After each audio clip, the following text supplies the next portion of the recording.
Hey guys, Scuba Steve over here at Koala-Tee Performance. I'm here with Josie, working on the Supras again. So a lot different than the last time when I originally showed you the donor car. We have the fender stripped off, the front end stripped off, the upper part of the bumpers taken off, condenser, intercooler, power steering cooler, the new subframe swapped in. We actually did end up putting the lowering springs back in this car because we found coilovers for the 87 for much cheaper than expected. So keep an eye out for that video to see how they actually ride. Most of the harness is pulled out. We have labels on there for, you know, stuff that's just like, I don't know if I'm going to remember where that goes exactly. But other than that, to get the harness out, we have to finish taking the dash out because it all bolts up under, you probably can't see it, under the dash to some relay boxes for the engine harness, and it's at a really terrible angle. And you know, plus this dash is in much better shape than the 87's was, so we're just going to swap it all over anyway. We have the intercooler and some other stuff that Josie's going to take home tonight to power wash and paint and, you know, give it a new look on a budget.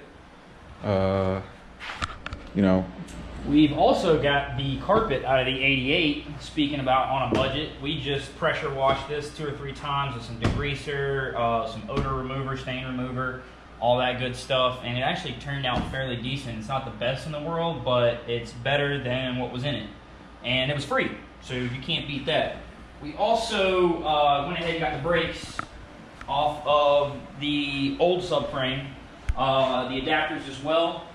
We've got it sitting here because we're waiting on the coilovers, and we're going to go ahead and refurbish everything while it's all out, make it look all fresh and new. And I think other than that, it'll be ready to put back in, and we can transfer over the wiring harness and all of the other components, and I think we'll basically be good to go, and it'll be all mechanical and engine work after that. The reason the videos are all kind of haphazard is, you know, obviously we're in quarantine and we're just, Josie goes back to work in 17 days and we're really trying to get the car back on the road by then. So really tight time frame with a lot of work. I'm sure you guys are thinking, why are you going through all this just to put a 7N in the car and not a 2J?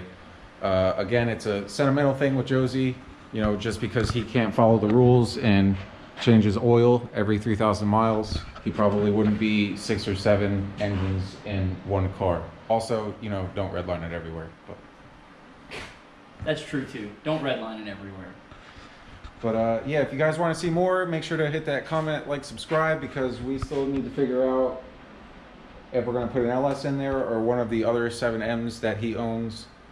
Or if you guys want to see us do one of the other shit boxes, like the SN95 Mustang, the purple people eater, I call it because it's got disgusting purple faded paint, or the Integra that I have stage 2 cams for, and you know, anyway, just comment, like, subscribe, and let us know what you want to see.